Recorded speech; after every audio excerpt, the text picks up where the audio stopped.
Bonjour mes élèves, dans cette vidéo-là, vous allez voir la correction de l'exercice numéro 3 concernant la notion de vecteur et translation. Comme d'habitude, je vous demande de lire attentivement cet exercice et de le résoudre dans vos cahiers de brouillon.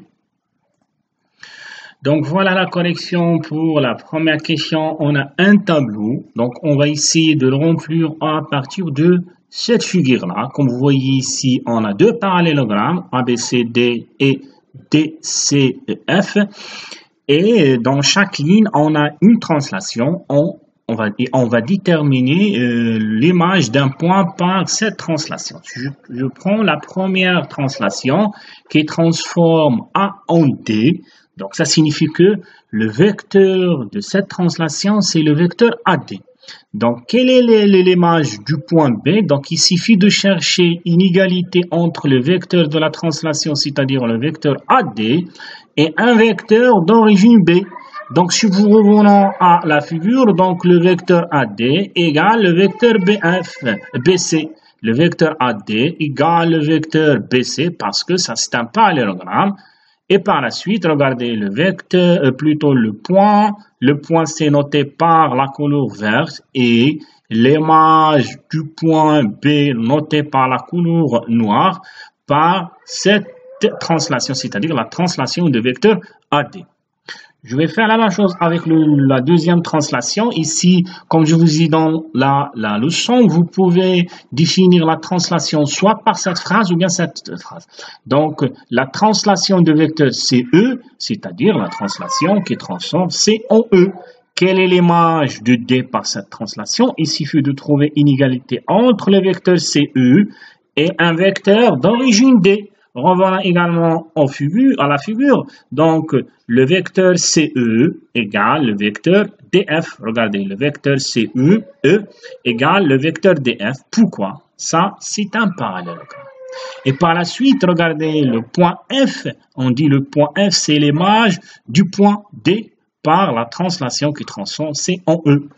Si je prends la troisième translation qui transforme A en B, donc on cherche quelle est l'image de D par cette translation. Donc il suffit de trouver une égalité entre les vecteurs AB et un vecteur d'origine D. Donc le vecteur AB égale le vecteur DC, parce que ça c'est un parallélogramme.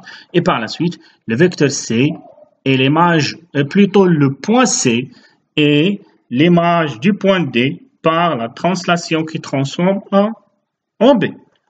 Pour la dernière translation de vecteur DC, c'est-à-dire qui transforme D en C, et on cherche l'image de F.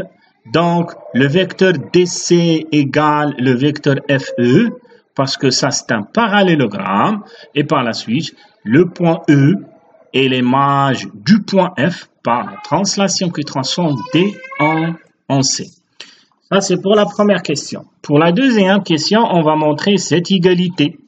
Donc, d'après la figure, on a deux parallélogrammes ABCD et DCEF sont deux parallélogrammes. Et par la suite, je peux dégager des vecteurs égaux.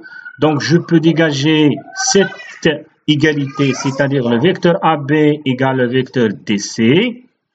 Et d'après ce parallélogramme DCEF, je peux dégager l'égalité entre les deux vecteurs DC et FE. Donc, regardez dans cette égalité, on a un vecteur commun, c'est le vecteur DC. Et par la suite, on aura l'égalité entre les deux vecteurs AB et FE. Donc, ici, c'est ce qu'on cherche. Donc, pour la dernière question, donc, on va montrer ou bien on va chercher l'image de B par la translation qui transforme A en F. Donc ici, la question, ça revient à trouver une égalité entre deux vecteurs. Le premier vecteur, c'est le vecteur de la translation, c'est le vecteur AF. Et le deuxième vecteur, c'est le vecteur a pour origine le point B. Donc, on va poser la question suivante. Toujours, si vous avez une question comme celle-là, vous dites, le vecteur F égale le vecteur B. Donc, il faut chercher un vecteur d'origine B. Donc, pour cela, je vais prendre Cette égalité qu'on vient de montrer dans la question numéro 2, cette égalité, le vecteur AB égale le vecteur FE, nous donne un parallélogramme, c'est le parallélogramme ABEF. Et d'ici, je peux dégager d'autres vecteurs, c'est le vecteur qu'on cherche, c'est le vecteur AF, les vecteurs AF et le vecteur BE. Regardez, c'est ça ce qu'on cherche. Donc, c'est-à-dire, puisqu'on a l'égalité entre le vecteur de la translation en question, c'est le vecteur AF, et le vecteur BE a pour origine P, par la suite, on dit que le point E est l'image du point B par la translation de vecteur AF.